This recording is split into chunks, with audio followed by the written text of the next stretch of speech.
আসসালামু আলাইকুম ভিউয়ার্স। আজ আপনাদেরকে একটা জংসিং 80 আর কি বাইকটি দেখাবো।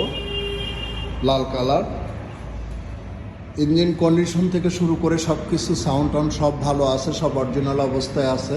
সাইলেন্সার থেকে শুরু করে গাড়িটা টিপটপ কন্ডিশনে। এটা 2008-এর মডেল, বগুড়া ফুল টাকা নাম্বার। আমি ডিসক্রিপশনে নাম্বার দিয়ে রাখবো, আপনারা যোগাযোগ করে বাইকটি নিতে পারবেন। বাইকটি মূল মালিকেরই নাম পরিবর্তনও করে নিতে পারবেন। বাইকটি ট্যাঙ্কি থেকে শুরু করে শুধু এই শেডটা লাগাইছে অন্য গাড়ির, বাকি সব অরিজিনাল অবস্থায় আছে আর কি। এই যে ট্যাঙ্কি সব অরিজিনাল অবস্থায় আছে। এটার মূল্য আসবে 32,000 টাকা। তেলে ৭৪ থেকে ৭৫ যায় লিটার। আপনারা যোগাযোগ করে আসতে পারেন। আজকের মতো এই পর্যন্তই। আসসালামু আলাইকুম।